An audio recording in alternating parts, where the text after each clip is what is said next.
എന്താണ് നമ്മുടെ ഇന്നത്തെ ബേസിക് പ്രോബ്ലം? പ്രശ്നങ്ങൾ പലതുമുണ്ടെങ്കിലും റൂട്ട് കോസ് ഒരു 3 അക്ഷരമാണ്, CMD. മഹാഭാരതത്തെ പറ്റി പറയും പോലെ അതിലുണ്ട് എല്ലാം, അതിലില്ലാത്തത് ഒന്നുമില്ല. ഇനി എന്താണ് CMD? കോമൺ മെന്റൽ ഡിസോർഡർ എന്നാണ് മൂപ്പരുടെ മുഴുവൻ പേര്. അതൊരു വലിയ നെറ്റാണ്. ഞാനും നിങ്ങളുമെല്ലാം തന്നെ ആ നെറ്റിലുണ്ട്. മാത്രമല്ല, ഇന്നിവിടെ ജീവിക്കുന്ന ആർക്കും ആ നെറ്റിൽ ഉൾപ്പെടാതെ വയ്യ. എല്ലാ തിന്മകളുടെയും മാതാവാണ് മദ്യമെന്ന് നബി തിരുമേനി പറഞ്ഞിട്ടുണ്ട്. അതുപോലെ എല്ലാ മാനസിക പ്രശ്നങ്ങളുടെയും മാതാവാണ് ഈ CMD. Depression, anxiety, phobia, obsession എന്നിവരെല്ലാം ഈ അമ്മയുടെ സ്വന്തം മക്കളാണ്. കേരളത്തിലെ നല്ലൊരു ശതമാനം ജനങ്ങളും ഇന്ന് CMDയുടെ പിടിയിലാണ്. മുമ്പ് സമൂഹത്തിലെ താഴെ തട്ടിലുള്ള ആളുകളെയാണ് ഇത് ബാധിച്ചിരുന്നതെങ്കിൽ ഇന്ന് സമൂഹത്തിന്റെ ഉന്നത നിലയിലുള്ളവരും ഇതിന്റെ അടിമകളായി കഴിഞ്ഞിരുന്നു. ചുരുക്കത്തിൽ അമ്പ് കൊള്ളാത്തവരില്ല ഗുരുക്കളിൽ എന്ന് പറഞ്ഞതുപോലെ CMD ഇല്ലാത്തവരായി ആരുമില്ല എന്ന സ്ഥിതിയായിരിക്കുന്നു. അതുകൊണ്ടാണ് മനോരോഗികളുടെ ഒരു ഹബ്ബായി കേരളം മാറുന്നുവെന്ന് അറിവുള്ളവർ പറഞ്ഞത്.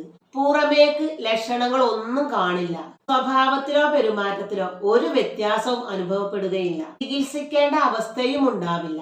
എന്നാൽ ഉമിത്തി പോലെ നീറി പുകയുന്നുണ്ടാവും മനസ്സ്. തീയുണ്ടെങ്കിലല്ലേ പുകയും വെളിച്ചവും പുറത്തേക്ക് വരൂ.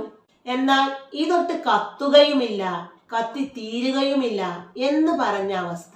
കേരളത്തിലെ നല്ലൊരു ശതമാനം ആളുകൾക്കും CMD ഉണ്ട്. ശരീരത്തിൽ എവിടെയൊക്കെയോ വേദനയുണ്ടെന്ന തോന്നലാണ് പ്രധാന ലക്ഷണം. അത് ചിലപ്പോൾ തലവേദനയായും നെഞ്ചുവേദനയായും മറ്റു ചിലപ്പോൾ വയറുവേദനയായും തോന്നും. തനിക്ക് ശരീരത്തിന് നല്ല സുഖമില്ല എന്ന തോന്നലാണ് ഇതിന്റെ അടിസ്ഥാനം. രോഗങ്ങളെ കുറിച്ച് കുറച്ച് വായിച്ച് അറിവുള്ള ആളാണെങ്കിൽ പിന്നത്തെ പുകല് പറയുകയും വേണ്ട. കേരളത്തിൽ ഇന്ന് പ്രസിദ്ധീകരിക്കുന്ന എല്ലാ ആരോഗ്യ മാസികകളും ഒന്നിച്ചു വായിച്ചാൽ പിന്നെ അയാൾ എപ്പോൾ രോഗിയായി എന്ന് ചോദിച്ചാൽ മതി. മറ്റൊരു പ്രധാന ലക്ഷണം ക്ഷീണമുണ്ടെന്ന തോന്നലാണ്. തലകറക്കമുണ്ടെന്ന തോന്നൽ ഇതിന്റെ കൂടപ്പിറപ്പാണ്.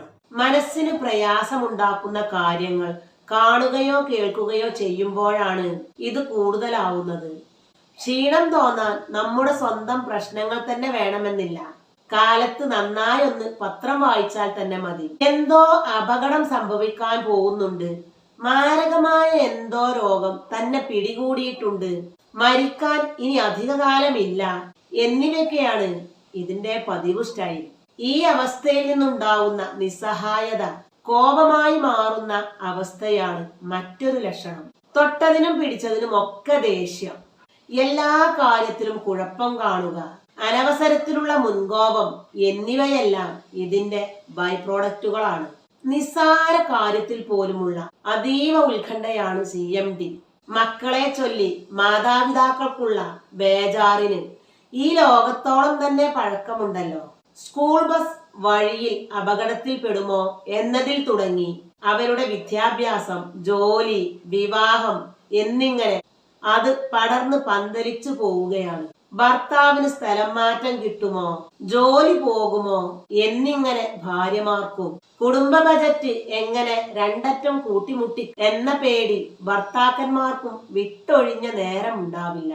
ഇത് സമൂഹത്തിന്റെ ഉന്നത തട്ടിലുള്ളവർക്കാണെങ്കിൽ സമൂഹത്തിന്റെ താഴെ തട്ടിലുള്ള നിത്യരോഗികൾ, തൊഴിലില്ലാത്തവർ, കിടപ്പാടമില്ലാത്തവർ എന്നിവരുടെയെല്ലാം അവസ്ഥ പറയുകയേ വേണ്ട.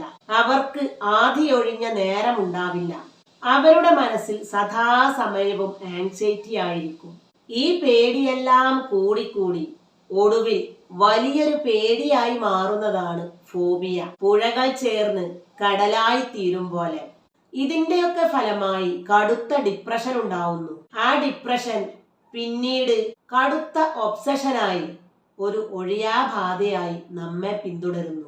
CMDയിൽ നിന്നും രക്ഷപ്പെടാൻ ആദ്യം വേണ്ടത് മനസ്സിനെ സ്ഥിരപ്പെടുത്തുക എന്നതാണ്. മനസ്സ് സ്ഥിരപ്പെടണമെങ്കിൽ മനസ്സിനകത്ത് സ്വസ്ഥത വേണം. സുരക്ഷിത ബോധത്തിൽ നിന്ന് സ്വസ്ഥതയുണ്ടാവൂ. നാം മനുഷ്യരാണ്, ഒരുപാട് പരിധികളും പരിമിതികളുമുള്ളവർ. നമ്മുടെ ജീവിതം നമ്മുടെ കയ്യിലാണെന്ന് നമുക്ക് തോന്നുമെങ്കിലും പലതും നമ്മൾ കൂട്ടിയാൽ കൂടാത്ത തരത്തിലാണ്. അപ്പോൾ പിന്നെ നാം എന്ത് ചെയ്യും? താൻ പാതി ദൈവം പാതി, എല്ലാം സ്വന്തം കയ്യിലാണെന്ന് തെറ്റിദ്ധരിക്കാതിരിക്കുക. അതിന്റെ പേരിൽ അഹങ്കരിക്കാതിരിക്കുക. കുറച്ചെങ്കിലും ദൈവത്തിനോ പ്രകൃതി ശക്തികൾക്കോ വിട്ടുകൊടുക്കുക. പ്രാർത്ഥനയിലും വലിയൊരു മരുന്ന് വേറെയുണ്ടോ? ജീവിതം തന്നെ നിരന്തരമായ ഒരു പ്രാർത്ഥനയല്ലേ?